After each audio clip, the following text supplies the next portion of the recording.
We look at how the development, coupled with various steps to establish a new national carrier, is expected to bring significant improvement to Ghana's aviation industry. The government, through the 2017 budget, removed the 17.5% VAT on domestic airfares to help make domestic travel affordable. This policy intervention, according to the Aviation Ministry, has led to a steady increase in domestic travel of about 24% between 2016 and 2017. Unfortunately, the recent crash involving domestic carrier Starboard Airline at the Kotoka International Airport has raised concerns of industry players. Some are now wondering if the only domestic airline, Africa World Air, can handle the overflow of passengers as a result of the crash. We already have a lot of frequencies at domestic stations. We are doing 5 times a day to Kumasi. We are doing 4 times a day to Tamale, and then 2 times a day to Takoradi for the domestic flights. And that should be adequate. If there is a need, we will look at how we can satisfy that need or satisfy that demand. And it will all stem from what kind of bookings that we get or what kind of reservations that we get. So when there is a need to do an extra flight or put on more flights to any of the destinations, we'll look at how best we can handle it, and then we'll do it. Don't forget, we have constraints that some of the domestic stations are not, they can't operate after certain hours into some of the places. So that is a constraint. So as best as possible, we'll try and absorb all the passengers that will come up. The Director General of the GCAA, Simon Alute, however, gave some assurance. The anxiety, he says, will be short-lived as 5 new entrants are lacing their boots to participate in the domestic air transport business. Behind me is the Starboard Kumasi-bound aircraft that was reported to have skidded off the tarmac over the weekend. So the aircraft is currently resting in the bushes where it finally settled after having skid off the tarmac. Now, according to reports, all 65 passengers, however, managed to disembark safely, even though 5 of them were injured but have been treated. But then the concern here has become the fact that as a nation, currently we have just 2 airlines operating all the local routes that we have internally here. Now, with Starboard suspending its operations, the question has become, how would the only airline that is left, which is Africa World Air, cope with the pressure of passengers? The Director General, Simon Alute, has been sharing some insights on how this is going to work out. According to him, very soon there will be a number of airlines that will be coming on board to solve the problem. Already the other local operator is a bit overstretched. They are doing flights to all the airports, going to Lagos, Abuja, and early next month they are starting flights to Monrovia. So they might not be able to increase their frequency of flights to mop up the extra passengers Starboard will have picked. So luckily there are others, the other operators, Ghana registered carriers. One recently had its air operator certificate and expressed interest to also commence domestic air services. That's DAC Airlines. The others also going through certification, and once they also come on board, there will be additional capacity to cope with the increasing domestic air travel. Definitely, Asamoah Gyan's airline has received their air carrier license. They will soon start the certification process. It's a 5-phase process.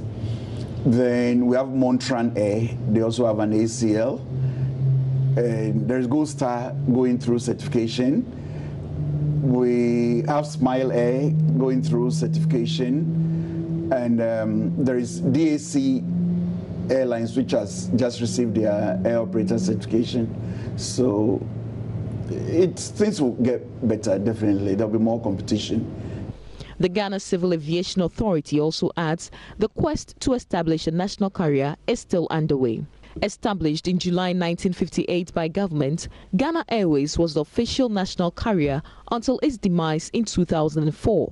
Having held 60% shares in Ghana Airways, government was the majority shareholder. However, Mr. Alute explains things will be different this time. A new airline will be established. The Ghanaian investors, including existing airlines, will be invited. Anybody who wants to participate could put in a bid. And already there is a lot of interest from both local operators and international operators.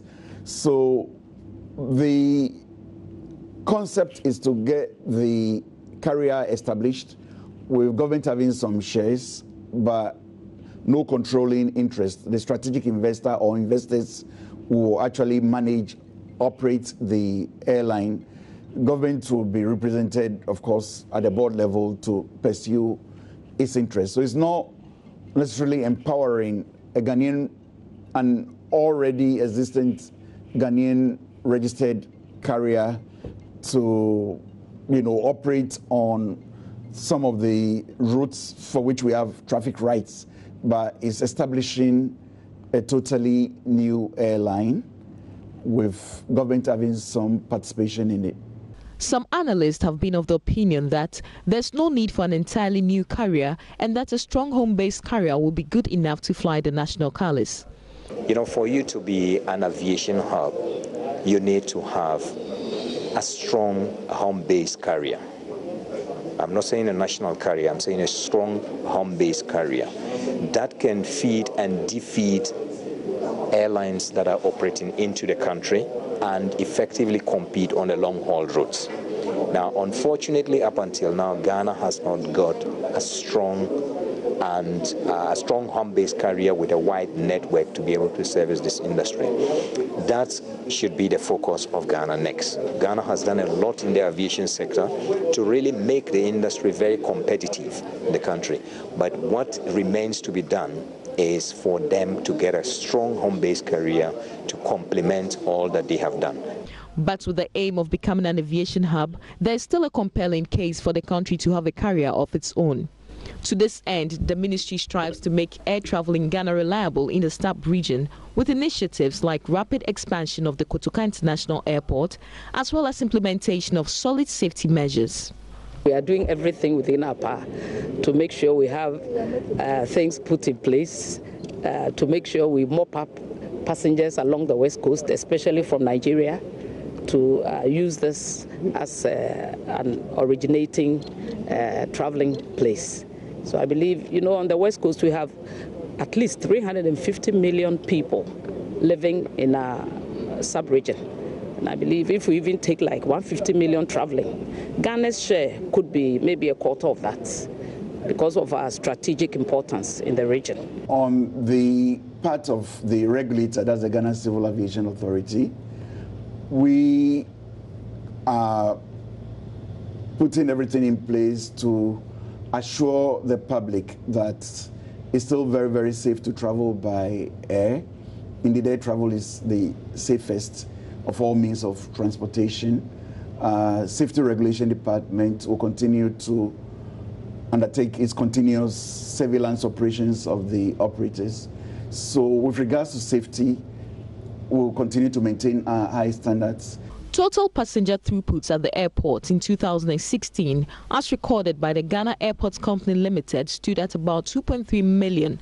But the figure is expected to double over time. It is hoped that the new carriers commencing operations in a few months could stimulate a vibrant local, regional and intercontinental travel to and from Ghana.